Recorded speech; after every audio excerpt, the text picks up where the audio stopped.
The jogger who sparked a neighborhood revolution. Nobody in Meadow Lane Reserve thought a sleepy Sunday morning would turn into a showdown. Least of all me. One moment, I was sipping coffee on my porch. The next, I was watching my daughter Camille face down a man with a gun right there at the edge of the neighborhood trail, the sun barely risen. Camille wore her usual running gear-fitted joggers, worn-out sneakers, hair pulled back in a no-nonsense bun. She had beads of sweat glistening on her brow, her eyes sharp, her mouth curved in something between a smirk and a dare. And in front of her was Trent Beckley, middle-aged, barrel-chested, holding a pistol like he'd seen too many action movies. He had no business pointing that thing at her, but there he was, drunk on power he never earned, and way out his depth. 5 seconds. That's how long it took for word to spread. Neighbors peeked through blinds. Some walked outside with phones already recording. Attention buzzed in the air, the kind that precedes a storm. And in a way, that's what this was, a storm of reckoning. It all started months ago, when we moved into Meadow Lane Reserve, a gated community known for its big lawns, walking trails, and an overzealous HOA that prided itself on order. Camille had recently retired as a master gunnery sergeant from the Marine Corps. After 20 years of service, she wanted a quiet life, some gardening, jogging in the mornings, helping me around the house. Peaceful. But peace was never something people like Trent Beckley allowed to last. He wasn't a cop. He just thought he was. Beckley drove a battered Chevy Tahoe with decals that mimicked a sheriff's cruiser, slapped with an eagle insignia and the word enforcement stenciled across the back window. He wore a surplus uniform with patches that didn't belong to any department. The HOA paid him under the table to patrol the neighborhood. No vote, no approval, no qualifications. Just his ego and a gun. Mr. Leonard from across the street warned me early on, shaking his head over morning coffee. Watch Beckley, he said. He's a wannabe lawman. Thinks he's Judge Dredd. I smiled, thinking it was an old man's exaggeration. I was dead wrong. That Sunday, the morning sky was painted with soft streaks of gold and blush. Camille double-knotted her laces, waved at me, and jogged off like she always did. 20 minutes later, tires screeched outside. I dropped my mug, heart lurching. I sprinted down the driveway. At the edge of the trail, a crowd had formed. Camille stood tall and calm. Beckley barked, "Show your ID. You're trespassing. Suspicious activity." His voice cracked with nervous bravado. Camille didn't flinch. Her voice was steady, cool. "And if I don't," she said, "you gonna shoot me, deputy discount?" There was a laugh from the crowd. Beckley's face turned red. He raised the gun. Gasps rippled. Phones lifted. I froze. But Camille was already moving. In a blink, she closed the distance, twisted his wrist, disarmed the weapon, popped the magazine, and dropped the parts at his feet all before he knew what hit him. The crowd exploded. Cheers. Applause. Beckley stared down, stunned, like his own hands had betrayed him. Camille dusted her palms. "Call your supervisor," she said, voice dripping with mockery. "Oh, wait. You don't have one." Within minutes, real deputies arrived. They laughed, shook Camille's hand, and escorted Beckley off. But they didn't arrest him. That was our first sign something deeper was wrong. Enter Meredith Laskin, HOA president, local realtor, and self-proclaimed socialite. She swept into the scene like she was posing for a magazine, perfume cloud trailing behind her. "Let's not escalate," she pleaded. "Think of the community reputation. We'll waive your HOA dues for the year." Camille smiled. "I'll think about it," she said. But I knew that look. That wasn't a smile of forgiveness. It was a tactical pause. Camille was planning something. She didn't want appeasement. She wanted justice. She wasn't impulsive. Camille was a strategist. She let things settle, acted normal, jogged, greeted neighbors. But every interaction was reconnaissance. She asked questions subtle, pointed. How long had Beckley been doing this? Who paid him? Was there a contract? A vote?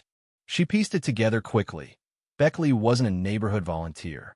He was an unlicensed thug, paid through a backdoor beautification fund buried in the HOA's finances.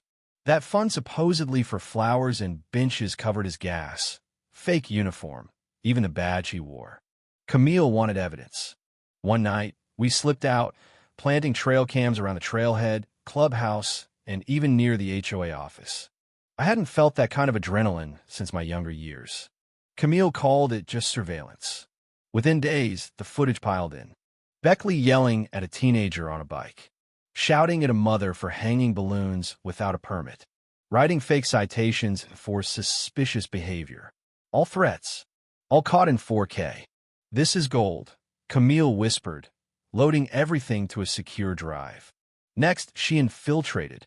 Camille charmed her way into a board meeting by posing as a curious new resident. Over stale bagels and watery coffee, the board spilled everything. Meredith bragged about creative allocations. Another member chuckled about using HOA dues for Beckley's gear. And then came the dagger. Camille recorded a conversation where Meredith plotted to drown us in fake violations noise complaints, unapproved decorations, the works until we gave up and moved. "They think they can bully us," Camille told me that night. "They've forgotten what pushback looks like." She compiled her findings into a bulletproof file: videos, emails, financial records, HOA minutes. But she wasn't ready to strike. "Not yet. Let them think they've won," she said. "They'll overplay their hand."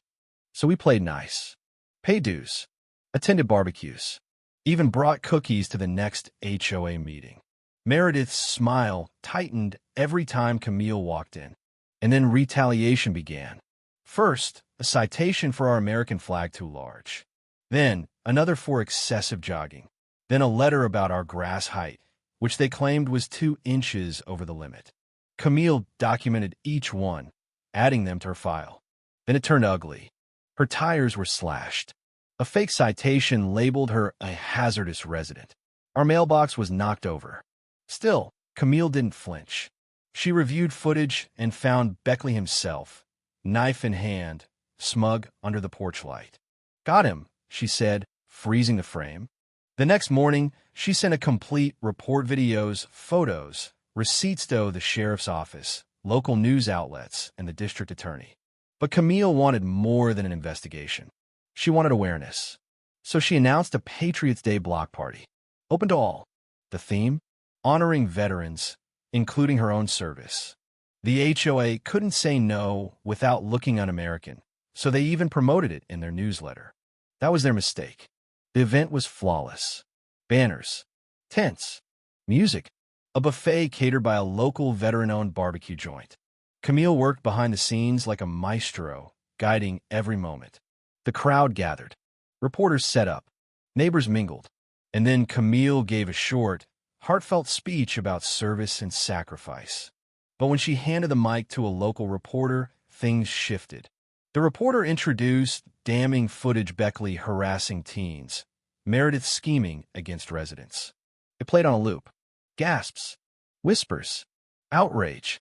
Meredith's face went pale. The board looked like deer caught in headlights. Then came the deputies. They served legal papers, mid-event investigation notices for financial misconduct and abuse of power. One deputy even thanked Camille for her service. The crowd erupted. "Resign," they chanted. "Resign." Meredith fled. The board crumbled. The fallout hit fast. News headlines exploded. Fake cop threatens veteran's daughter.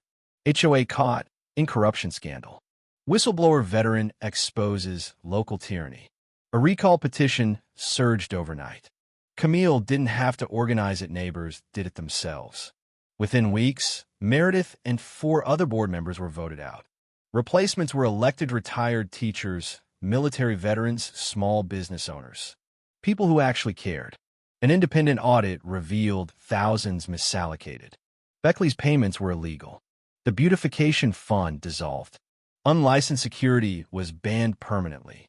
Beckley was arrested on multiple counts: impersonating law enforcement, criminal mischief, conspiracy. His mugshot made the evening news. Meredith quietly sold her home, slinking out in the middle of the night. Peace returned. Kids rode bikes freely again. Neighbors waved more often. Flags flew proudly. And at the next community cookout, Mr. Jenkins, our oldest resident and a Korean War vet, raised a glass to Camille. "She saved us," he said, voice cracking. "With discipline, with honor. Not noise." The applause was thunderous. Camille blushed but said nothing. She didn't need applause. A month later, the neighborhood unveiled a plaque at the community park entrance. It read, "A community thrives when its people stand together, in honor of courage, integrity, and the strength to say no." Camille stood beside me, watching the sunlight glint off the metal. Neighbors took turns thanking her. Someone gifted her a custom garden sign.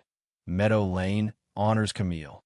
She laughed, shook her head, and planted sunflowers under it.